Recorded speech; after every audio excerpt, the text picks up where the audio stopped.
12,000 people arrive in Australia each week, some for holidays and some for business. And then there are a few whose arrival becomes the business of the Australian Federal Police. We knew we were dealing with a minimum of $50 million worth of drugs. About 7 metres from our location, we found a guy laying on the ground. The last thing I expected to find was a dead body. Potentially a murder may have occurred. He didn't seem too ruffled by the situation at all. We were pretty sure the importation would occur at any stage. You have to wait and be there at the right time with the right equipment at the right place.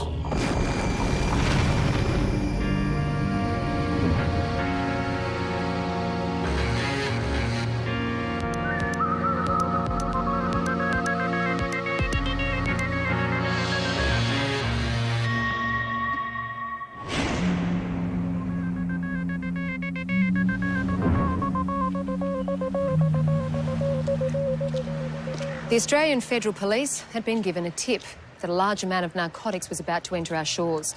They had no idea where or when it would happen, but they did know if it wasn't stopped, a massive quantity of heroin would hit the streets, resulting in other crimes and possibly deaths. The only intelligence they had was that a Mr. Teng had arrived in town. Once we received the information in relation to Teng, our team started checks into his background, into his arrival in Australia, and into his location in Melbourne at the time. The task for the surveillance branch was to follow Mr. Teng around to see exactly what he did, who he met, where he went. Well, I'm videoing a guy who looks very much like him, standing near the crossing. Our first point of actually seeing Teng was in and around the Crown Casino in Melbourne.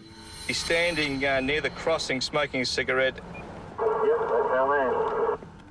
And then we discovered he was using a Tarago van to drive around Melbourne. Some checks that were carried out determined the car had been hired from Europe Car in Geelong, a fair way from Melbourne itself, not somewhere where a tourist would usually go to hire a car when there's so many car rental places around Melbourne. Such a large vehicle for one person seemed interesting. For 3 days, the surveillance team followed Mr. Teng and the van back and forth from Melbourne to Geelong.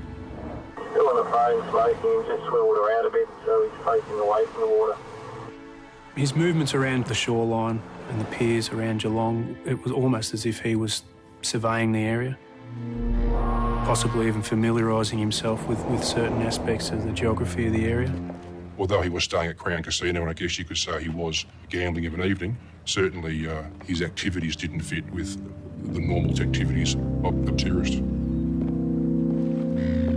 While surveillance was kept on Mr. Teng, federal agents took a chance and spoke with the manager of the company from where the van had been rented.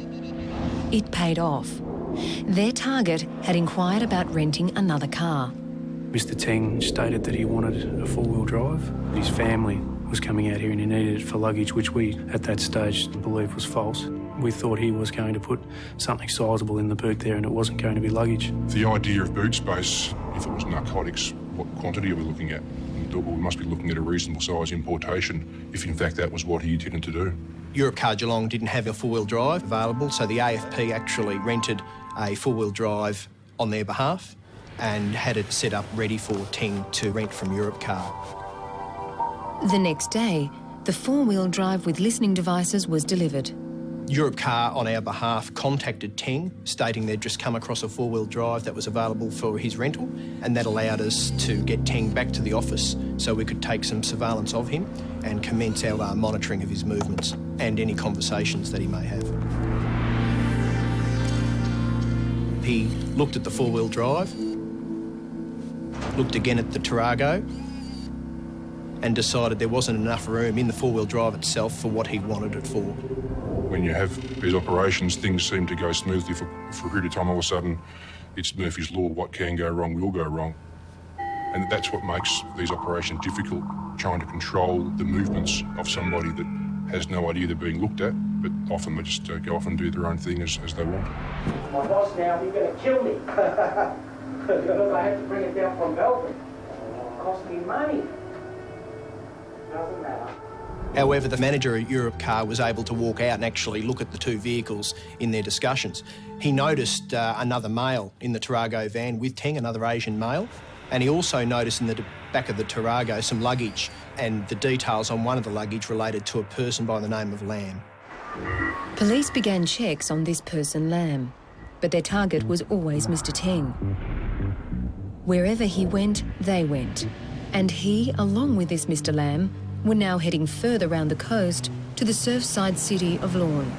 Time is 4:51 on the 11th of April 2003. Subject having a cigarette out the front. His associate in the driver's side of the Tarago, yet to exit the vehicle. Teng went from Eurocar Geelong to Lorne and made inquiries at a real estate agency. Real estate agent Smythe. After his conversations were completed and he'd left the area, one of our investigators approached the real estate agency and, again making a judgment call, discussed his conversations with them about renting a property. Subject entering vehicle. Mr. Teng made inquiries, fairly solid inquiries about the rental premises up on the hill in Lorne there. And my first impression personally was that something would be happening in the next few days. As it turned out, he transited back to Geelong and back to Melbourne. However, he had made inquiries in Geelong also. So to me, it felt like he was basically hedging his bets. With Teng back in Melbourne and spending the night at the blackjack tables, police were able to install a listening device into his van. The chess game, as federal police saw this operation, was underway. And if they wanted to win the game, they needed to be one step ahead of his every move.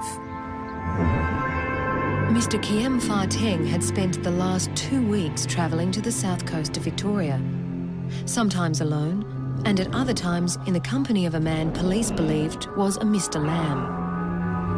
But federal agents didn't believe their interest in the coast was to find a place to go fishing, but a place where a large shipment of narcotics could be dropped off. To find out where and when, federal agents were able to install listening devices into the van he had already hired. However, Teng decided the next day he'd actually wander on foot around the Melbourne Central Business District. So the AFP had to fall back to our physical surveillance of Teng. Yeah, he's leaning up against the wall and he's looking around a fair bit, and he just looked down to his watch on his right wrist. 1 minute later, the reason was clear. Our man's meeting with a UI just underneath the walk bridge. He was seen to meet up with another male, again an unknown, a separate male to that, and seen in the vehicle with him at Geelong. You know, on closer inspection there's dark grey pants and he's got black shoes. Dark grey pants, black shoes and a long black jacket. AFM. They were seen to wander around Melbourne together, to sit down and have lunch or a meal, have a number of deep conversations, and then to utilise a public phone box in the city and to make numerous calls from that public phone box. There was a phone box. Yeah, copy that. Mate, if there's a split here, would you be able to put the UI to a car or some sort of transport? Do you have it? Fortunately, this unidentified individual stayed with Teng. The two had jumped into the van that had been installed with listening devices, and investigators were now privy to their conversations. They travelled from Melbourne, again down towards Geelong, had a conversation in the vehicle. The second male made comments relating to Teng's involvement in international drug trafficking, and that penalties for the type of activities they were going to be undertaking would in some cases be 20 years and in other cases 5. And this led the AFP to now feel pretty certain that Teng was definitely involved in an imminent importation into Australia of narcotics. On reaching Geelong, the two males walked along the Cunningham jetty. Their conversations in that vehicle led us to believe that would be an area where they'd change over the narcotics at a later stage. There were lots of people around, lots of people carrying things, and that they could basically bleed into the background. They noticed a beach marker in the Cunningham jetty area, 57B, and they actually utilised that as a point where they could meet up and do a changeover. The two men then moved on to Lorne, and the conversation in the car became coded. in relation to the narcotics. They were calling girlfriends. They were talking about picking up the girlfriends, handing the girlfriends on to others, and at the same time that the girlfriends would be delivered by speedboat. We knew there was possibly boats involved. We knew there was 150 units, or that was the figure they were talking. Units are a 300-gram block, a 700-gram block. It depends on their particular jargon, the criminals' jargon. If you look at it in terms of the street value, each kilo is $1 million, and that's probably an underestimation. So we knew we were dealing with a minimum of $50 million worth of drugs, up to $150 million worth of drugs. And the higher the stakes the criminals are playing with, the more danger, obviously, for everybody involved. That being the case, we had to make sure that we had an appropriate amount of resources and appropriate level of members available to undertake a safe arrest once we're at the resolution stage. So what we had to do was just get down there, get all kitted up and be ready for the 100 different situations that could occur. And so it was a case of hurry up and wait. In that case, it's very much like the army. You have to wait and be there at the right time with the right equipment at the right place. We have to be prepared at all hours of the day to respond at an appropriate level, whether that's 2 in the morning after no sleep or just during a normal business day. We'd just taken 10-15 minutes break to have something to eat. Yeah, Roby. And we received a telephone call that surveillance had lost contact with Mr Tang in the Geelong area, and that one of the possibilities was that Mr Tang was travelling towards Lorne. All right, we'll keep an eye out. All right, good. My partner and I decided to position the vehicle at the entrance to Lorne, being that there's only one way into Lorne, and we knew that the vehicle had to travel down that road. Personally, I didn't think they would be travelling back to Lorne because of the time of the evening, unless, of course, something else was going to occur. I remember saying to my partner there that we could be here all night, and the first set of headlights that rolled through Lorne was the silver Tarago.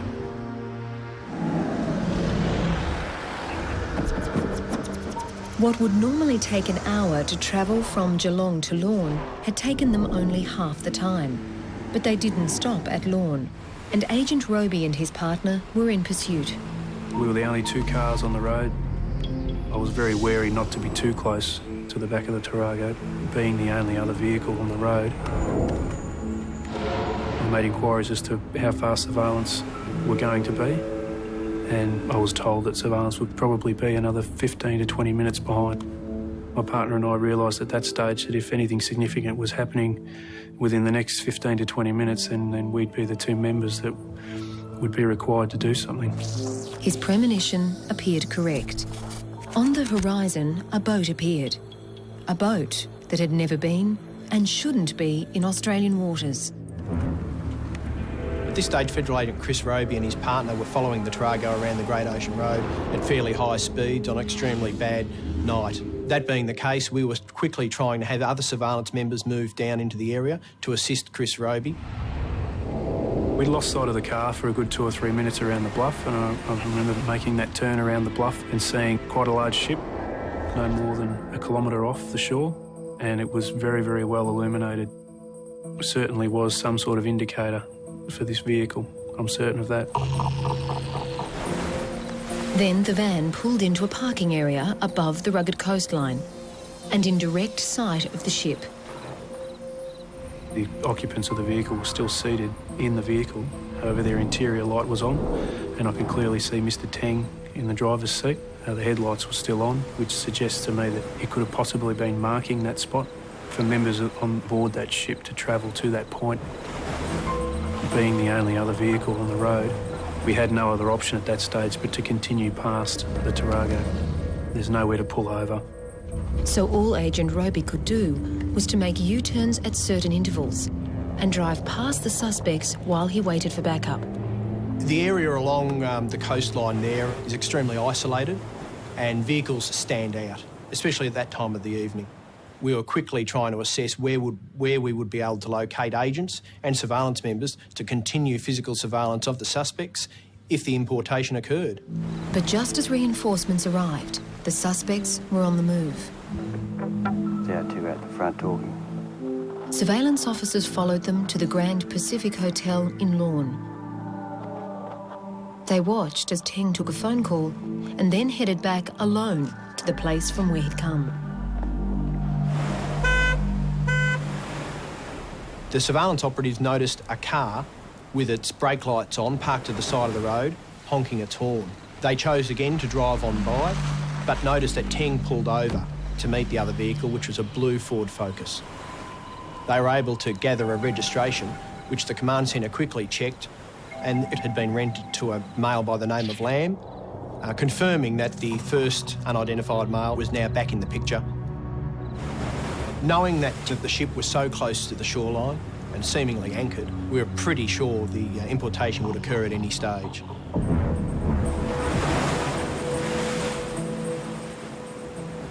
It was going to be a difficult task for the undercover agents to see the handover occur. The beach below where the cars had been parked was hard for them to keep their eye on without being spotted. And the weather that night wasn't doing them any favours. It was really, really hard to actually see what was going on, both at the vessel and on the beach. You couldn't see the vessel with the naked eye.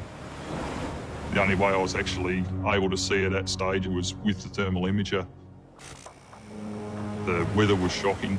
There was huge seas, and anybody coming off the boat in those sort of swells must have been crazy, especially given the way that such a large boat was being thrown around. A smaller vessel, if it was coming off that boat, would have had a real hard time. Back at the Grand Pacific Hotel, the other male suspect had been nervously puffing on cigarettes for over an hour when Teng arrived back. The two returned to the cliff, and while agents following couldn't stop to see what was happening, the bug in the van was giving them some indication of what had occurred. Although we couldn't interpret the conversation at the time, something had changed with the situation down the shore party. Very quick, very jumbled conversations.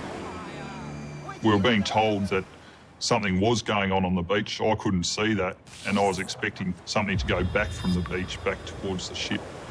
That never eventuated.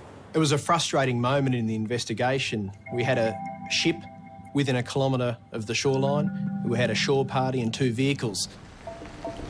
However, we couldn't see any handover of the drugs from the ship to the shore party, so it was decided to pull a lot of the members back to Lorne and wait for the narcotics to return with Teng in the Tarago.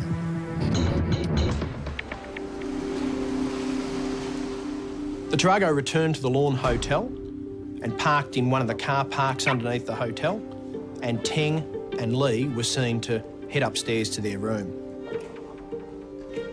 At a point after they went into their room, we had a federal agent go into the car park and look into the back of the Tarago. In the Tarago, two packages could be seen wrapped in blue tarpaulin-type plastic and fishing net. So we were sure that the narcotics had arrived.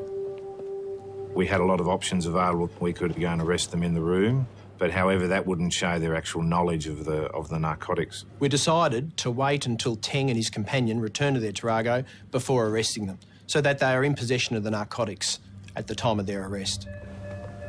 The problem was, the packages weren't big enough to be 150 kilograms worth, and we'd now lost contact with the blue Ford Focus. Lamb, who had gone in a different direction after the handover, had used anti-surveillance techniques, and the police had to drop off his tail. So we had to try and find that vehicle and find the narcotics. Not only that, they would need to find forensic evidence that would link the suspects to the scene where the handover had occurred and where the ship that they believed was involved was still anchored. But what they discovered was not what they expected. Dead person.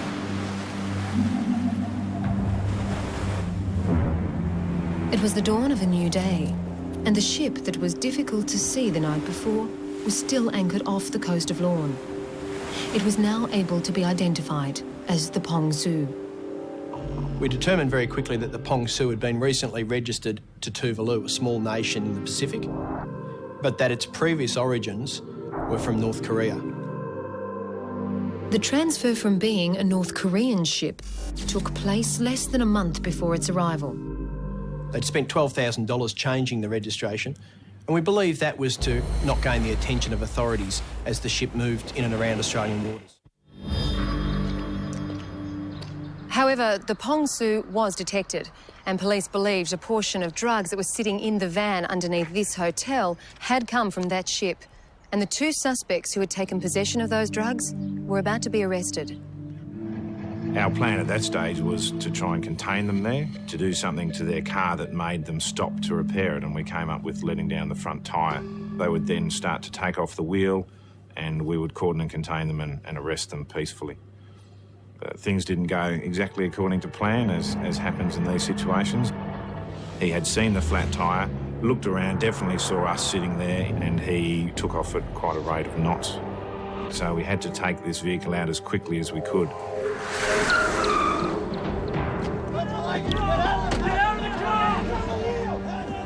We blocked it in so it couldn't move anymore, and then members of the SRS and advanced warrant team surrounded the vehicle and at gunpoint extracted the driver and the passenger. When I arrived at the area, I saw Mr. Tang face down on the road in handcuffs, restrained. And on the passenger side was the accomplice. He was fairly quiet. He didn't seem too ruffled by the situation at all. He certainly didn't seem like someone who was just attempting a large-scale importation for the first time. He was right. As they discovered, Mr. Chin Kwon Lee had form. He'd previously escaped from a jail in Denmark where he'd been arrested for drug running in Europe, and he was well known to Interpol and had been involved in drug smuggling in and around Asia and Europe itself. The boot was opened and there was what appeared to be 40 to 50 kilos of what we presumed was heroin from the nature of all the investigations. There you go. Merry Christmas. We knew we'd stopped $40 to $50 million worth of heroin on the street, so there were a lot of very happy federal police at that stage. Very waterproof. The blocks were heavily wrapped in a number of layers of plastic. This might be your bottom line. And there's another layer there. Which went to the notion that they had been carried over from the ship. Each was marked with the brand Double UO Globe, a high-quality brand of heroin. And when field tests were done, the contents were confirmed as being just that. Police have netted Victoria's biggest ever heroin haul, uncovering $60 million worth of the drug at a raid in Lorne. Police seized 40 kilograms of heroin concealed in waterproof bags as it was unloaded from a ship. While it was a great outcome to arrest two of the suspects and locate part of what we believe the importation contained, we still had an outstanding suspect in relation to lamb and potentially another 100 kilos of heroin somewhere else in the area. We communicated with the Victoria Police and informed all the stations in the area that we were looking for a blue Ford Focus with the registration details we had for Lamb's vehicle. We had to split the members into different groups. Some of the federal agents had to bring back the two arrested suspects to Melbourne for interviewing. Other federal agents had to go and set up a crime scene where the importation had occurred so that we could tie any evidence on the beach back to Tang and Lee and the actual vessel that was still offshore at Boggley Creek. Yeah, I was surprised that it was still there. However, they obviously had a reason to hang around, and we could see that the people around the bridge area were actually looking back to shore with binoculars. So we were starting to wonder whether they were actually looking at us. Once they were on the beach, they very quickly noticed an inflatable dinghy. From just looking at the dinghy, it obviously copped a hammering, was deflated. The engine had obviously copped a knock, and it was quite obvious that it wasn't seaworthy. It sort of explained the reason why we never actually saw a boat go back out to the vessel, and possibly explained why the people on the Pong Su were looking into shore. Nearby, some kelp had taken their interest. Because there was rocks on top of the kelp, not kelp on top of the rocks, and nature generally dictates that the kelp sits on top of the rocks. Underneath that pile, we found two life jackets that had been concealed. So once we knew that the targets were actually burying things under piles of kelp, We started pushing along the beach a bit further and found another pile of kelp with rocks sitting on top of it. Thought this looks pretty good for probably the missing drugs. Dead person. I can certainly say that the last thing I expected to find under the seaweed was a dead body. He had a significant head wound. It looked to me as though he had been deliberately placed there and seaweed placed on top of him to conceal the fact that he was there. We are now in a really serious situation. There was a dead body on the beach. Potentially a murder may have occurred. We weren't sure. We had an amount of narcotics seized in Lorne with 2 suspects and another suspect outstanding, being Lamb, who still may have the narcotics.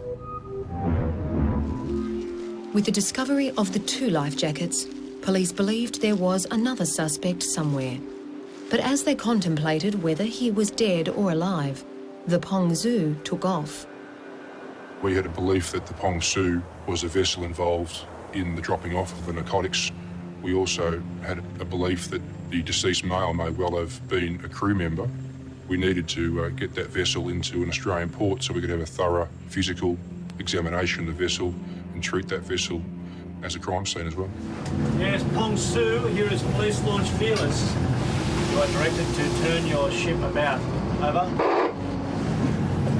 Tell your captain that failing to obey this direction immediately, he is disobeying a direction under Australian customs law. Over.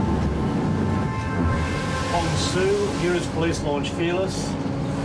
Under the Australian Customs Act, you are hereby directed to alter course and make directly for Eden Port. Over.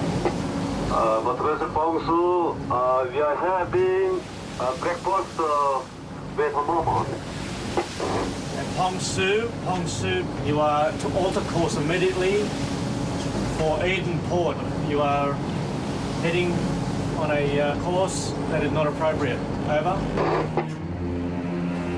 As Australian Federal Police continued to urge the Pong Su into port, Victorian police divers had been brought into the investigation. There was some suggestion that there may have been a second person who had come ashore and had not been located because there were 2 life jackets and that it was more than probable that that person was deceased because they'd only found the body of one person buried under some seaweed there earlier on that day. An autopsy of the dead man confirmed he had not been murdered, but had hit his head, probably when the dinghy capsized, and drowned. And with the swells still as dangerous as the night before, the dive to see whether there was another body was postponed. So whilst we were waiting for the seas to abate and the tide to go out, we started to search the sand and the beached area. And whilst we walked along the beach, we found a running shoe that had been washed up in a rock, and it had a paint substance on the sole. We also found a blue plastic bag, and that bag had a tear in the side of it, which led us to believe that there may have been something in it that had since been removed. Whether it had been torn on the rocks or whether somebody had actually cut it, we were unable to determine at that time. Above the area of the beach and just near to where the suspects' cars had been parked the night before, another officer had been searching for evidence. I made my way up to him. We moved through the bush, and about 7 metres from our location, we found a guy laying on the ground. He was laying in a... Not on him, mate, just a bit. Yep, Position, thanks. like this. Yep. Here. We had a water bottle, half consumed, just there. Yep. We had a brown paper bag, just over here. Okay.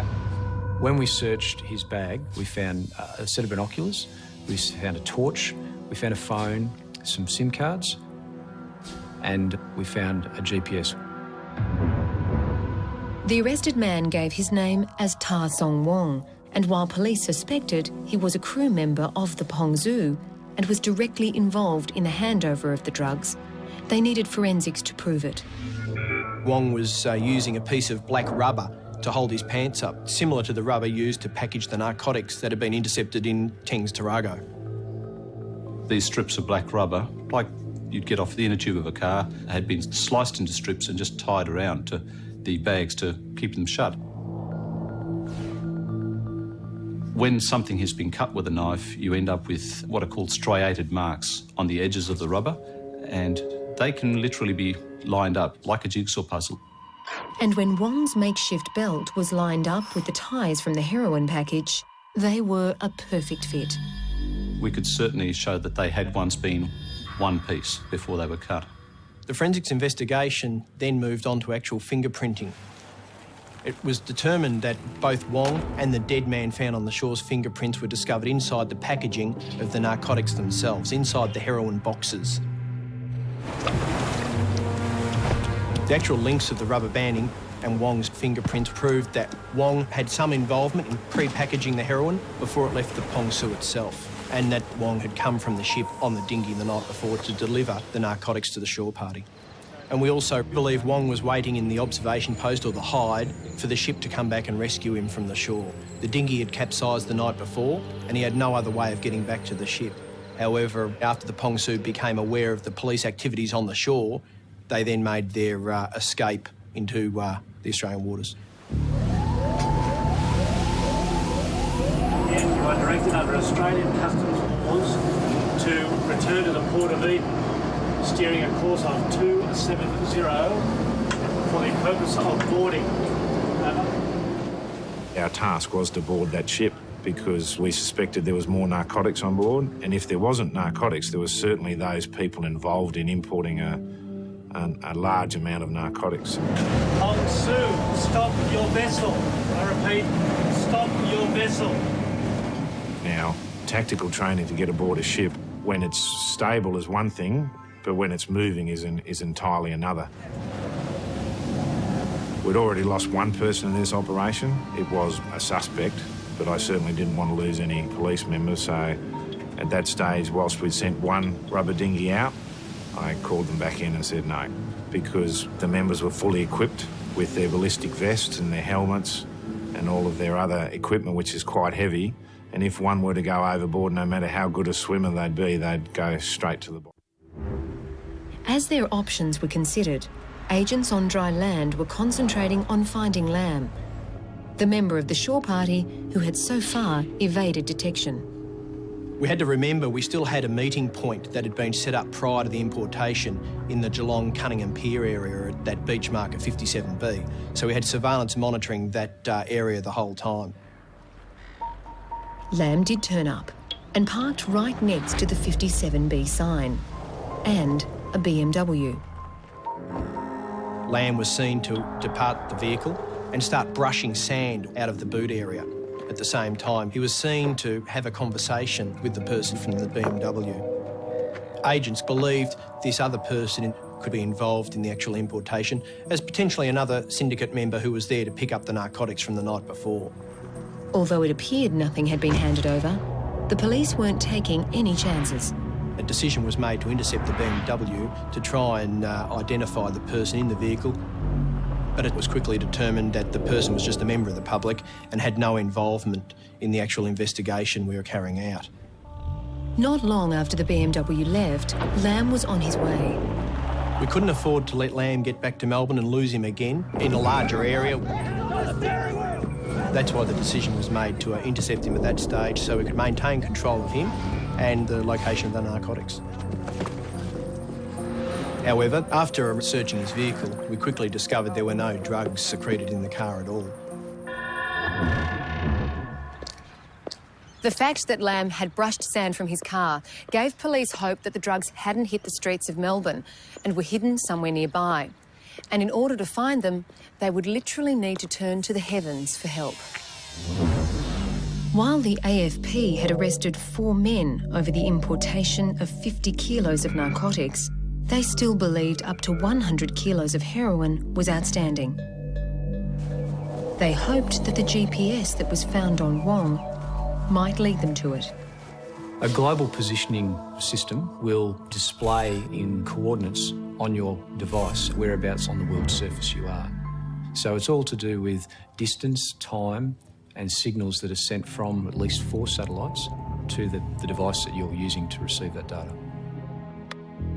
And it has an onboard memory, and When we downloaded the information from the GPS that was found on Wong, we found that there were 3,000 separate pieces of information contained on the memory within that device. However, it was quite apparent that Wong hadn't brought the GPS to the area because it had plotted a number of points in and around the coastal area of Lorne and Geelong for some time prior to the Pong Su arriving. In the period after the ship arrived and after the handover occurred, the coordinates for the GPS were in one place only, the place that Wong had been found. And in that area, the missing heroin had not been located. We believed he'd been handed the GPS by one of the shore party when they discovered he couldn't get back to the ship. But it was the activity on the GPS before the ship arrived that was being scrutinised. Not only did the data marry up to all the places that the three suspects had been seen, but there was one spot, 40 kilometres away from the drop-off zone, that had been visited numerous times. And it was in the middle of nowhere. It was on the side of a road. And it really warranted a second look. The last known visit to the area was half an hour before the handover occurred. At that time, Teng and Lee were under surveillance, so the person holding the GPS was more than likely to be Lam, and police wondered whether he may have returned to the site with heroin in hand. And as we approached the point, I was just reading off the GPS and it said 50, 40, 30, 20, 10... It said we're here. And I looked down on the ground. I picked up a plastic bag, and contained within that plastic bag was 2 photographs of Lam. While no heroin was discovered in this area, other vital evidence had been. There was a mobile phone starter kit with Lam's fingerprint upon it. Most importantly, there was an A4 sheet of paper that was a shipping invoice for the Pong Su. This was significant because Mr. Lam had indicated that he was not involved in this incident at all, and we'd now found physical evidence that linked Lam to the Pong Su, which was currently heading up the coast towards Sydney. Pong Su, stop your vessel now! You have been told and warned numerous times. Are you altering course back to Eden Port, over? No, he's making a run for it. Pong Su, if you do not stop your vessel or alter course, we will stop your vessel, or the Australian government will stop your vessel using any method available. We were tasked to follow the ship and to cover it. Meantime, the people back in headquarters were getting the people most skilled and best equipped to do the actual takeout of the vessel. Motor vessel Pong Su, this is Australian warship. Rig your pilot ladder starboard side now. You know, at the present now, my crew members now sleeping now, so waiting some moment. No, sir. Please wake them up. I intend to board you. Over. The HMAS Stewart was sent from Sydney to intercept the Pong Su. Once it made contact with the Pong Su, it sent a helicopter where SAS soldiers boarded the ship and made it safe for the AFP to go on board. It now became another crime scene for us to search, to try and link the evidence on board the Pong Su with the rest of the evidence we'd seized during the investigation. Okay, the time is 11:52 on Sunday the 20th of April 2003. A thorough search of the ship showed us that it was most probably a smuggling ship for the purpose of actually moving narcotics in and around the world. Water tanks on the ship had been converted to fuel tanks, basically giving the ship a greater capacity to travel without stopping to take on fuel. A huge amount of food had been found on the ship, also allowing the crew to survive for some time without going to port.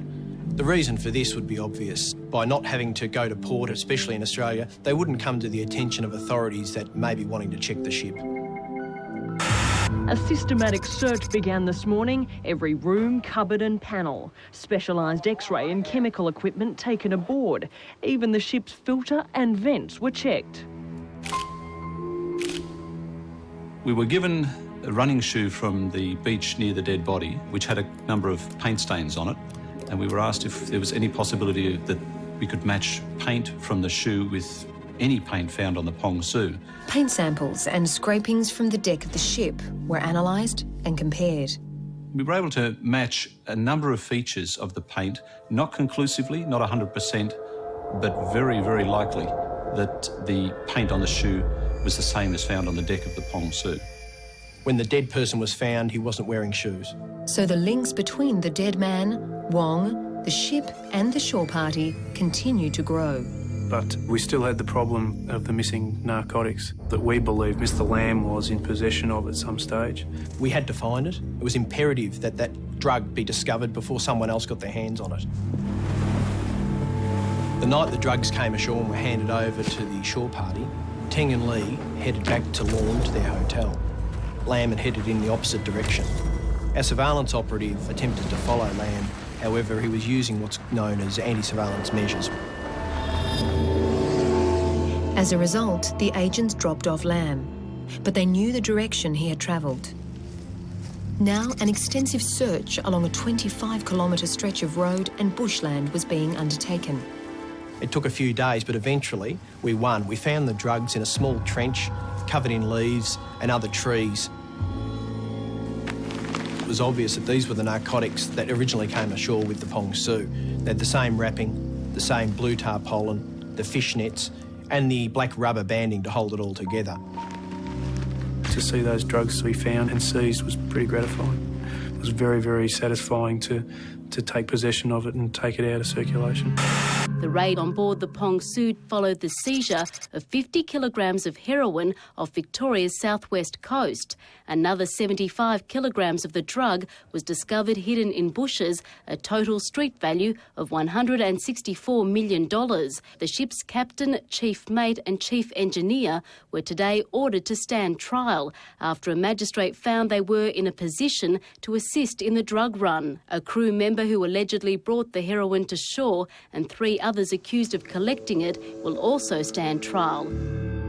Teng, Lee and Lamb all pleaded guilty to aiding and abetting the importation of a commercial quantity of heroin. Ta Song Wong pleaded guilty to its importation. But a jury found the captain and his 2 senior staff not guilty.